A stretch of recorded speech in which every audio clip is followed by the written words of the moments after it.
Thank you for listening to the Fantasy Writers Toolshed. If you'd like to join our writing community on Discord and get access to fantasy writing classes and books on Patreon, check the links in the description. And if you don't want to miss any future episodes, be sure to follow or subscribe. And to support the show, leave a quick rating on Spotify or iTunes and share this episode on social media or with anyone who you think may be interested. Thank you very much for listening. Enjoy the show.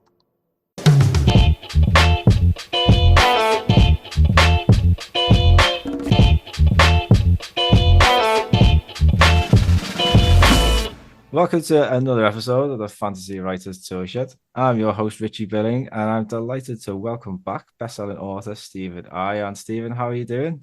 I'm all right, Richie. Thanks for having me. Thank you very much for joining me. Lovely to see you again. Nice Last to see time you. we spoke on the show, you just Yep. released the Judas Blossom, Yes. which is a brilliant Persian-inspired historical fantasy. Go and check it out. Brilliant, brilliant story. And since then, you've been very busy, haven't you? You've had the second installment that's come Yep. out, The Blood Dim Tide. Yeah. Congratulations on that one. Thank you. Yeah. Book two in the trilogy that came out in July. Book three is written. That will be coming out next year and wrapping up the series. Yeah. Very nice. This one's gone down very well. I mean, the Judas Blossom went down a storm. Mm. I think this one's gone down even better. Um, Yeah. I've heard from a lot of people, they've sort of said it doesn't suffer from middle book syndrome in a trilogy. It really kind of, kicks the pants of the first one. There's a lot more going on. There's a lot of action, and it's not like a slow book and where you might get sometimes in the middle book of a trilogy, that some of the complaints that some people say about series. So a lot of people are like, oh, this is amazing. And then some people are saying, well, what's this series? And now they're reading the first book and going, oh, this is really good. And they can jump straight into book two. So yeah. I keep seeing a lot of people discovering Judas Blossom now a year on, which is good because they get to read book two immediately, but then they've still got to wait a year for book three. So, it's less than that, less than a year now, but it's good. It's building an audience for sure. Yeah. I think obviously it's such a unique setting and so richly described as well, which is all down to your research. Yeah, a Um, lot of research. Yeah, we talked yeah, about that, I think. I think we yeah, did. definitely. Yeah, yeah. And what the best things I loved about the first book is that all of the characters ended in positions where it was all set up so nicely for an action-packed second book. So Yeah, yeah. Thank um, you. yeah, very nice. And you haven't stopped there, have you? Because you've Oh, got another book coming out very soon on the 1st of October. yes. So this is my first self-published project. It's been in the works for a couple of years. I've been thinking about it for quite a while. I wrote it between kind of drafts and edits of other things. I had a bit of time, and it was an idea that wouldn't kind of leave me alone. And so eventually I wrote it.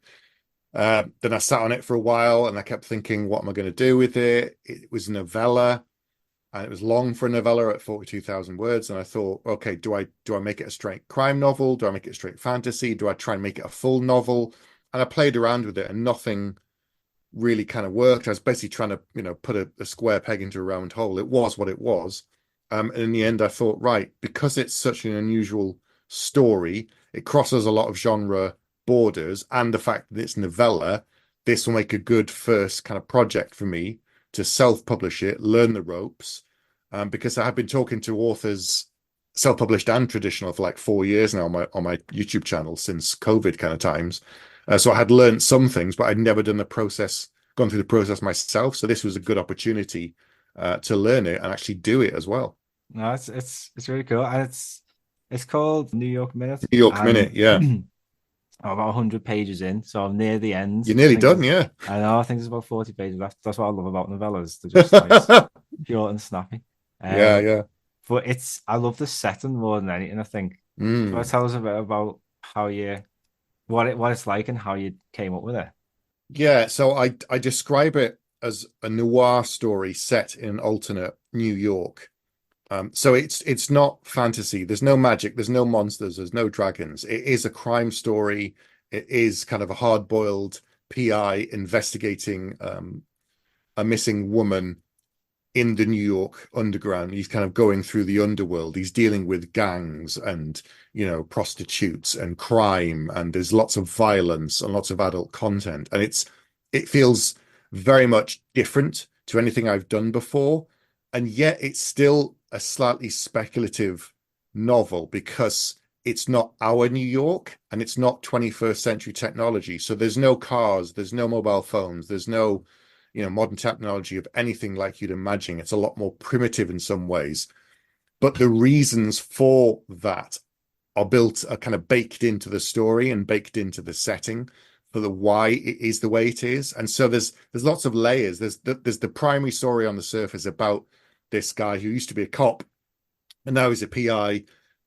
Has a case forced on him. Essentially, he's told to go and find this missing woman, and he can't say no because the person who's asking is the most notorious crime boss in New York. And he has to kind of take the case on, find this missing woman, because otherwise it's his skin. But he's also doing it for the right reasons, because if he doesn't, it will erupt in gang violence. And he may not care about the gangs, but he cares about the innocent bystanders that will get hurt in the process. And so that's why he's doing it, not just because he's kind of had his arm twisted into looking into this case, really, and trying to find this woman. Yeah. I thought the main character is very refreshingly different for a sort of crime story. I read a lot of crime novels. Mm. I love Ian Rankin and Rebus. Mm-hmm. But Rebus is like your archetypal drunken detective, you know what I mean? So Yeah. but your characters aren't like that. And I really like that aside to it. You've got the main character who likes to sort of be out in the sticks, out of the thick of it a bit. Mm. But he's not afraid to get stuck in. And there's a few really like nice fight scenes that show just how sort of competent and skillful he is. Yeah, he's a kid who actually grew up in New York. He was a city rat. He spent his entire life on the streets, mixing with gangs as a kid, growing up, and then eventually joins the police force and spends even more time, of course, dealing with criminals and the criminal underworld. And eventually he becomes quite jaded with the whole process and leaves and becomes a PI, and he moves out into the sticks. And he starts to discover things about himself that he never realized, that after having, thought that the cement and the city was in his blood, he realizes that he kind of likes the quiet and he kind of likes being away from the rush, and he prefers to kind of do the job but then retreat back to his house and his home where it's quiet again. So he's kind of rediscovering new parts of himself as he goes, but he still has to work in the city. And because he knows it, because he grew up with it, he understands how it works and how it operates, because he's been through it every kind of level and dealt Yeah. with people who've committed crimes, but also those who've been on the sufferers, those who've been kind of caught up in it, innocents, and those who've been victims of crime.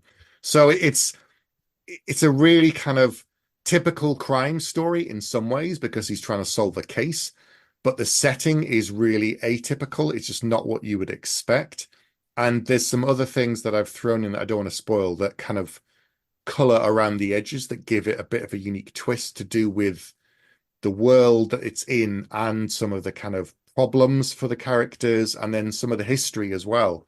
And it all kind of weaves together. So it's a story about people, but it's just in a very kind of different city, but it will feel fairly familiar for readers up to a certain point. Yeah. And it's that difference that makes you want to Mm. explore and read. With all the different gangs, it reminded me like a little bit like the Warriors. Hmm. And that was like such an exciting adventure. Even the acting was a bit shocking. But that It's a film, cult classic. it's the cult classic. But the film itself is so rich with Yeah, all these like different gangs, and it feels like so unique and original. And as you're going through it, you're discovering these new and different angles all the time. yeah. So yeah, it's really cool. And so, how did you approach like the creation of Cole? Because I think with crime novels, the central character, they are quite often the focal point. So I mentioned Mm. like Rebus, for example. Yeah. Like Ian Rankin can't stop writing them novels because people kick off. You just want Rebus. Well, it's So like Lee Charles with Jack Reacher. He'd done like, 25 of them and like, do more. So he's not doing it, but someone else is now. Or, Dresden File novels. I'm a culprit. I love those books. And I want to see more Harry Dresden books. So I've read lots of crime novels with a very central, strong character. Yeah. the jaded kind of guy. And I wanted to do something a little bit different. So to begin with, this novella is first person, which I've never done for a project completely before. I've dabbled around with it. I've done short stories, I've done bits and pieces, but no one's ever seen me publish anything in first person. So doing it this way was new and an experiment, and it allowed me to get under the skin of the character even more. So I started thinking about Cole as Cole Blackstone, who's the main character, and thinking about him at length, really thinking about, if he's this guy who has grown up in this city as a kid, he's seen it right from the beginning, from 25, 30 years ago up to the present, and how much the city has changed in his lifetime. And I think about the cities where I've lived and how much they've evolved. And then of course he's been on the other side as a cop, and he's trying to enforce the law suddenly. And so he's dealt with all of that. So it's all that kind of thing of, he's had a lot of experience. He's dealt with the worst of humanity. And so it has left him a little bit jaded. I didn't want to make him the typical alcoholic, divorcee who can't maintain a relationship with a woman. And because, as I thought, it's been done 1,000 times. I don't want to do that. And while he is cynical in some ways, because he has dealt with so many bad people over the years, he still has that kind of spark of hope and optimism for humanity. And it's up to his friend Bracken to remind him. Bracken, who's his best friend from childhood, they grew up on the streets together and went in very different ways, but he kind of grounds him sometimes. So when Cole does get dragged down and he starts to think, why am I still doing this? Why am I trying to help someone who doesn't want help? Why am I dealing with the worst kind of people ever? And it's up to Bracken to remind him to say, yeah, but even in the worst places, there's still hope. There's still family. There's still friendship. Some people are in these situations not because they chose it, but because they've been born into it, or they've had misfortune fall upon them.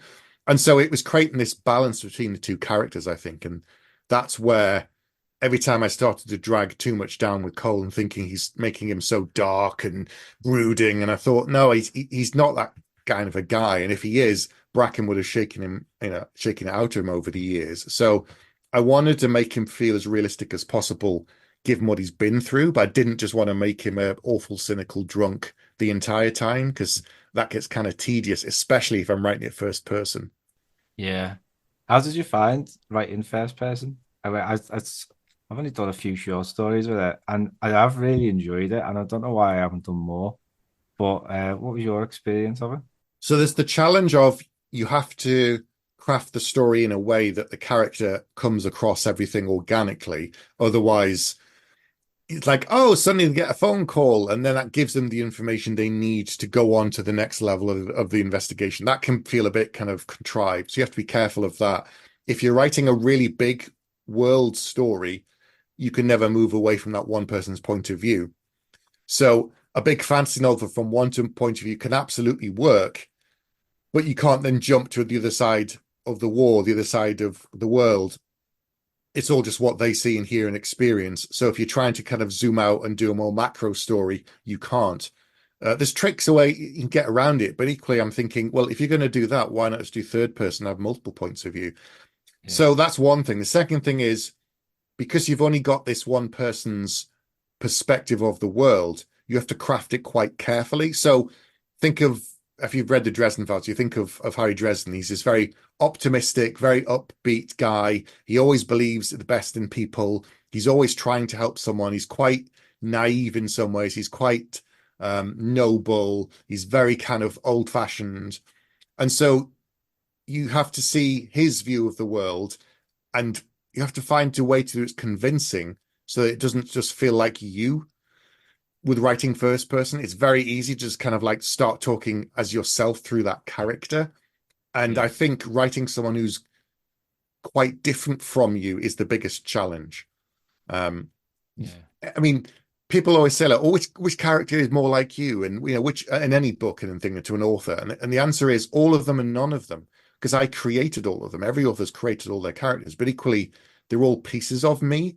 But it's that case with first person. You have to be careful that it isn't just you the entire time talking Yeah. to the audience, preaching to them about something.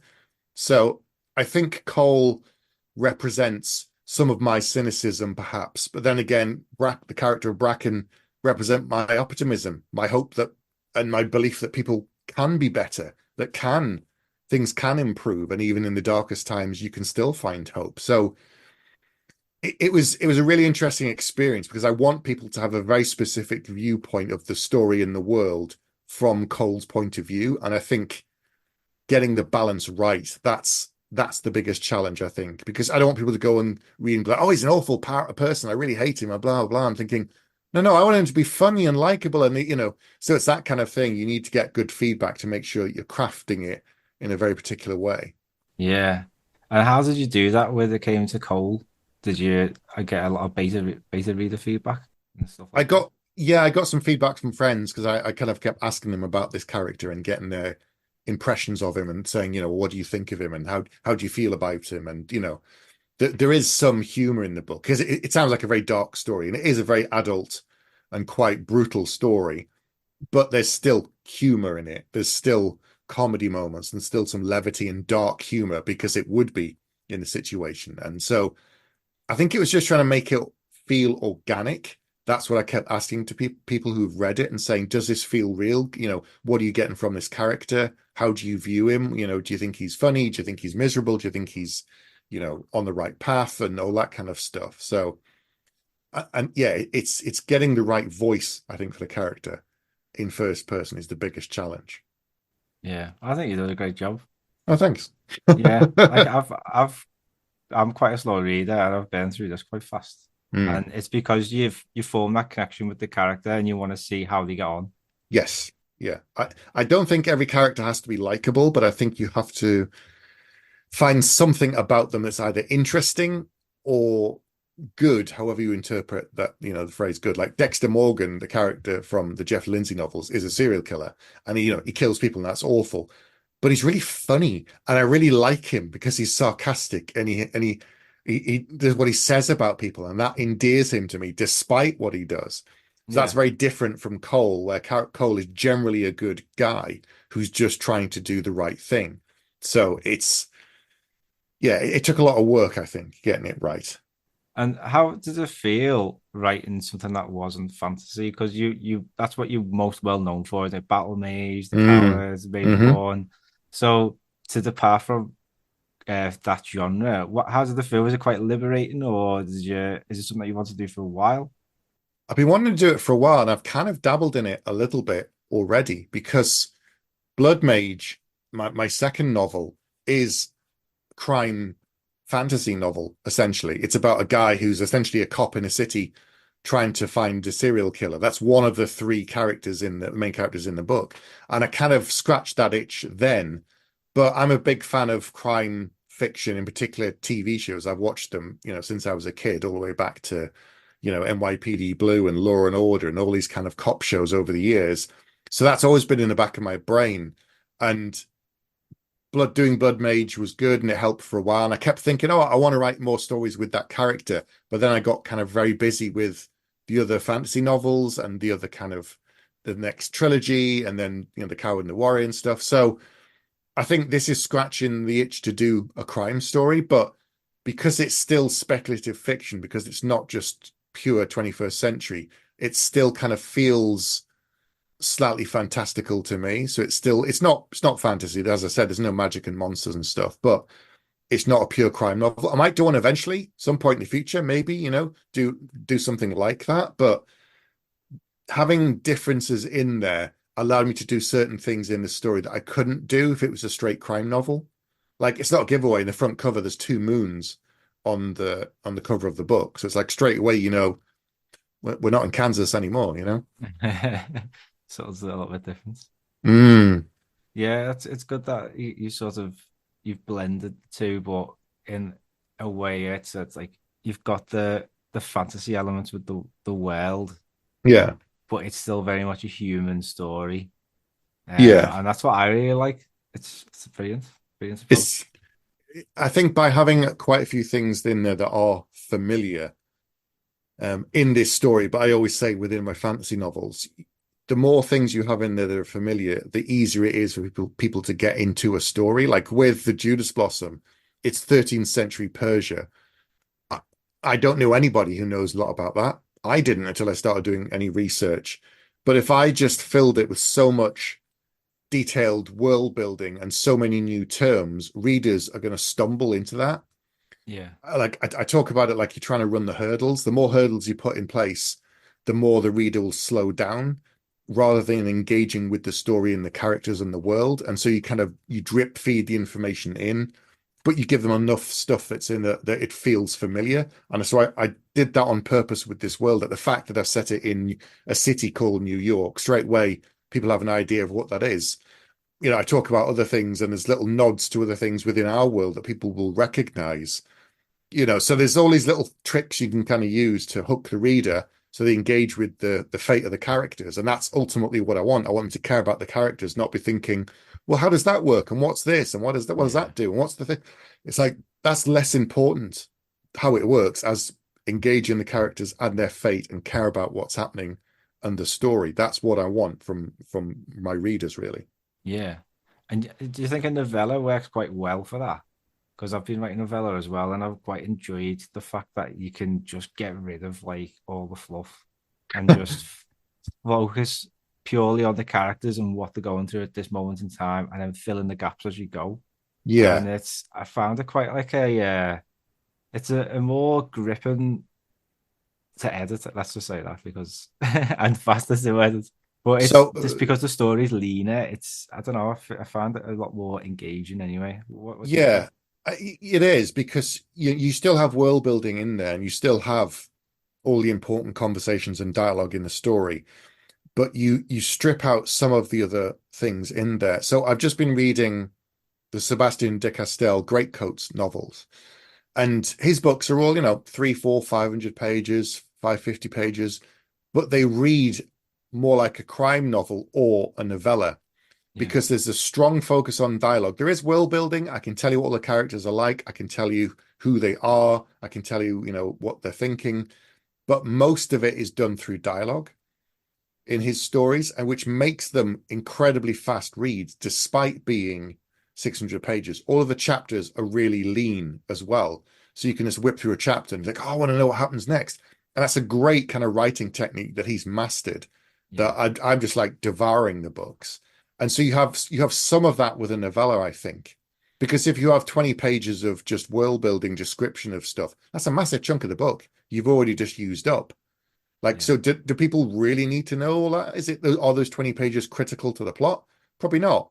So you strip out a lot of the kind of fluff. I mean, I think about thriller novels that I've read over the years too. Like I'm a big fan of Dean Koontz, and he can write some chunky books, but there again, the pace is so fast that you yeah, just whip through every book because the chapters end on a cliffhanger. They're really tense, or there's a strong emotional beat that you want to know what's happening next. And so it's bringing some of that paciness and just keeping that in the back of your mind as I'm working on a novella. And that's what I think helped me because it's like 130 pages, maybe something like that for the whole story. Yeah, like 135 pages, and that's it. Job done.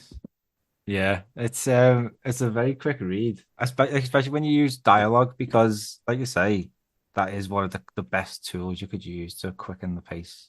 Yeah, yeah. Um, You express the character more so through their dialogue. You still have their actions, of course, but yeah. you hear what they think a lot more, and you see them, through conversation, and it works really well, I think. Yeah, it does, yeah. And what did you feel like when it came to like editing a novella? Because I've just come off the back of editing a novel and then into a novella, and Hmm. it's been brilliant because novella editing a novel is a bit of a chore. Writing a novel takes a long time. It's always a marathon, and editing a novel is the same. It's just a lot of work to beat it into shape. With a novella, the whole process was just a lot faster. I really enjoyed it. I really got great feedback from my editor as well. And of course, because I'm self-publishing it, I chose my editor Yeah, for the first time, and I worked with the artist to design the cover. And so, I've done all of these things. I've been involved in every stage before when I've been traditionally published. I was involved in the cover design, all that kind of stuff. But this time I chose the cover, final decision, and I chose my editor, which I've never done before. So that was quite new, and proofreader as well. So yeah, it's been a lot faster process because I'm managing it all myself. People still got deadlines and they've still got other work, they fit me in around, but it doesn't take nearly as long. And with a novella, it's even shorter for them, so it's even shorter for me to get the book finished. Yeah. Do you think readers have got an appetite for shorter fiction? I know there's everyone harps on about like people's attention spans are getting shorter and whatnot, but I do feel like there's a lot to be said about different types of fiction Yeah. rather than just novels and like 300-400 pages. Yeah. Um, Because if you go back to the 60s and 70s, novels were only two, three, 400 pages. A long novel will be 400 pages. You go back far enough, and people talk about the greats like Charles Dickens and all these kind of things, and you say, yeah, but he used to write in newspapers and he was paid for the words, but per word. That's why there's 8 pages about the smoke coming out the chimney at the start of Great Expectations. And everyone's like, oh, it's so wonderful, and yeah, yeah. it's great, but he was paid by the word. That's why it's 8 pages about smoke. Just being It clever. 60s and 70s, you think about some of the really classic sci-fi novels, and all of them, you go through the Gollancz masterworks now. Some of them are really lean books, really lean, and they tell a perfectly good story in 300 pages.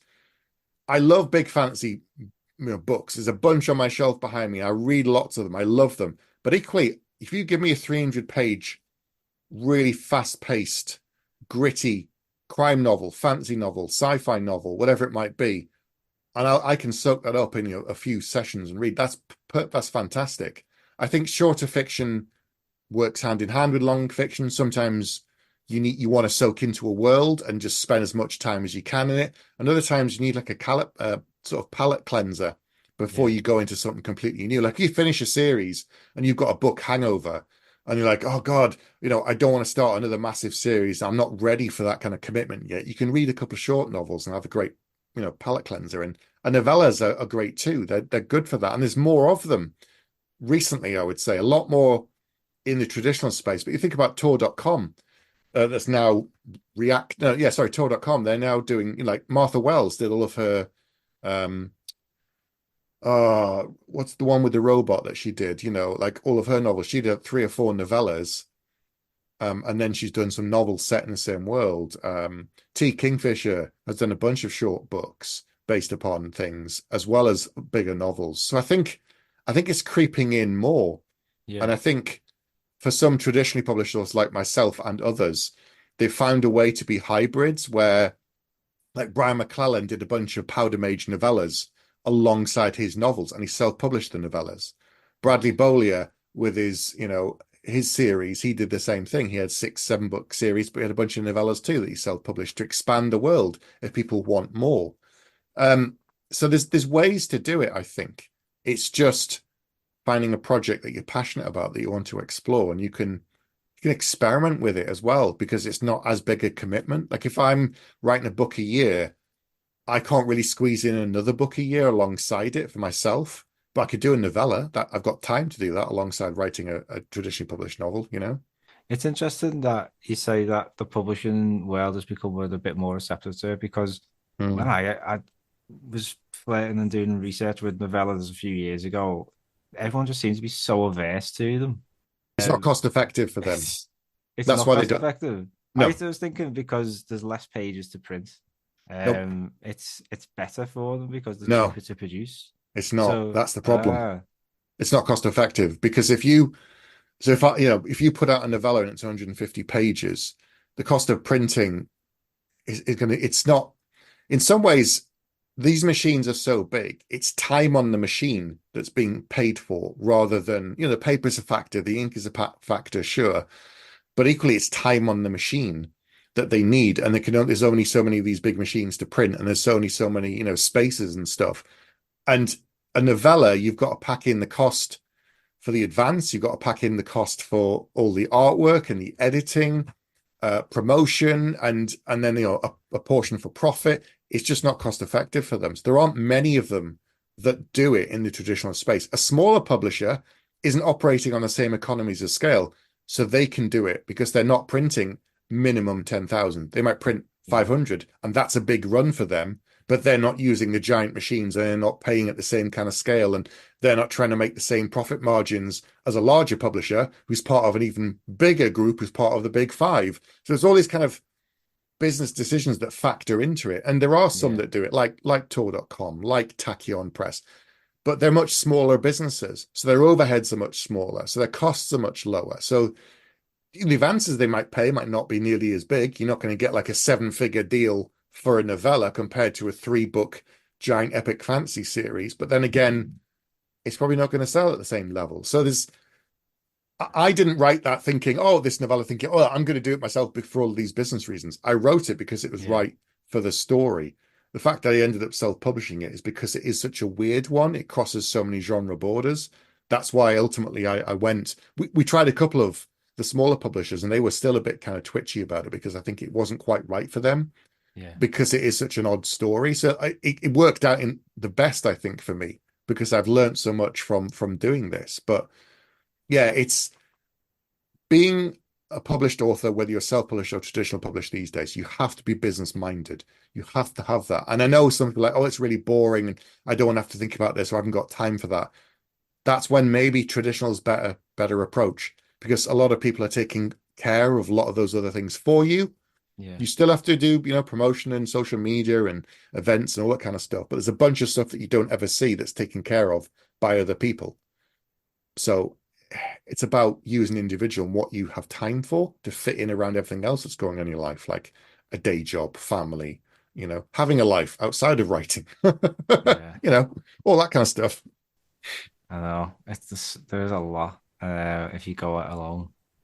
So, Mm. but like we said, you mentioned some really good benefits too, like having that complete creative control and Yeah. not being bound by the preferences of editors and stuff like that. So you can just Yeah. get it So out there and share it with your readers. traditional publishers, some people complain that they don't buy certain books or books fall out of fashion according to them, and they're no longer buying them. The reason that happens is, tastes change and they're keeping an eye on the market.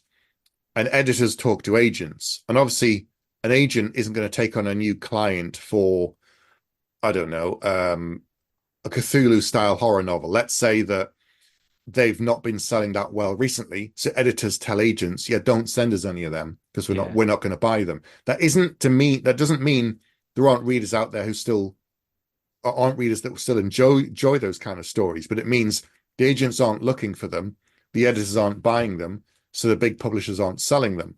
If you've written one of those kind of stories and you think it's really good and you want to still get it out there and have people read the book, you can still put it out there and find an audience and make some money that hopefully can do some more in the future.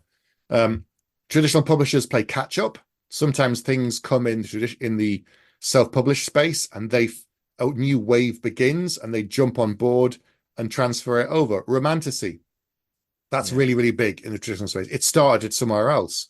There are probably half a dozen authors I can think of that were big on TikTok that did massive sales there, self-published, so big they've now become traditionally published. So, traditional published companies are really big organizations. So they're like those oil tankers out at sea. They're really slow to turn.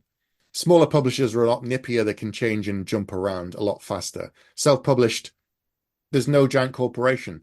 If you can write a book fast enough, you can put one out every 3 months or faster if you really want to. And nobody's saying no because it's not selling right now. You might put out a bunch of books and they sell 3 copies each. You might put out a bunch of books, and they sell a couple of hundred, couple of thousand each. You just don't know. But I think that's the main difference. Like, I've written this weird cross-genre book. I want to put it out there. No one says, no, you can't do that because we're not buying it. It's like, well, I'm just going to, someone will like this book. Someone will read it. Someone will enjoy it. Feedback so far from, beta readers and authors, give me cover quotes and early reviews have all enjoyed it. So, people are enjoying it. People are liking it. I'm happy with that. I'm glad that people are liking the story that I've created. It's a bit different. So there isn't, I never try and denigrate self-publishing or traditional publishing. And I'm quick to debunk myths on both sides because it's all about finding what path is right for you, not saying one is better than the other because they're just not. They're Yeah. very, very different in their approach. And in the last 10 years since I started with the traditional publishing, it's changed so much. The landscape has massively changed now. some of my friends who are self-published authors have got their books translated into other languages. They've got literary agents now who do those deals for them. That was unheard of 6, 7 years ago. Didn't exist. It wasn't possible. No way it would happen. And now it's happening all over the place. So the landscape is constantly shifting and constantly changing, and you have to be aware, I think, of it, Yeah, just so you know what's going on really in the business. definitely. And I suppose that's why it's so exciting to expand what you're doing by trying different projects and Yeah, experimenting and seeing what works. yeah. Because I've always done something different with every project. So the first two trilogies are, they've got mage in the title, kind of gives you clues. A lot of magic, a lot of stuff, very kind of slightly more traditional style fantasy.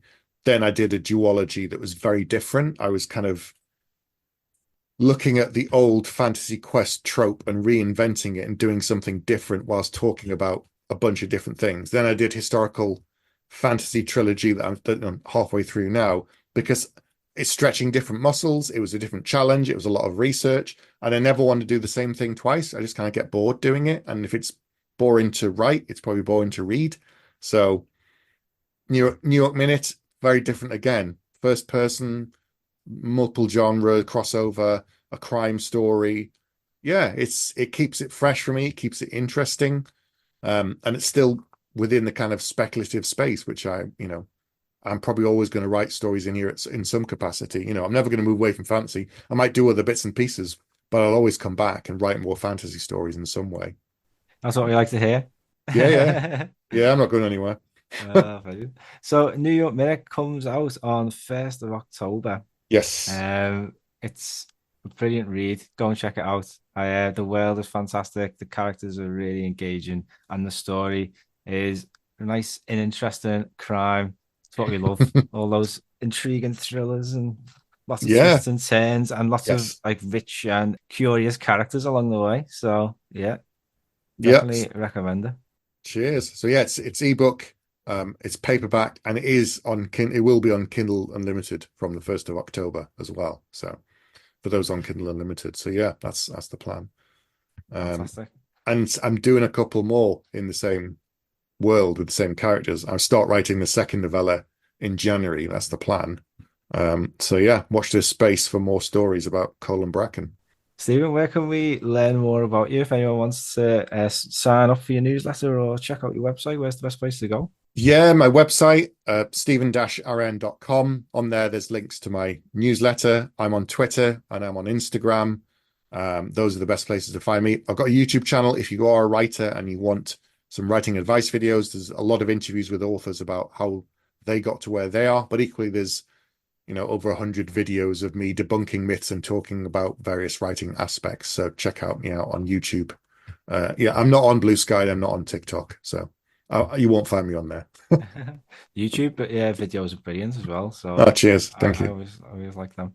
But yeah, thank you very much again, Stephen. It's been a pleasure chatting with you as always. I hope all goes well with the book. Cheers, Richie. Yeah, and thank you everyone at home for listening. Thanks, everyone. Bye.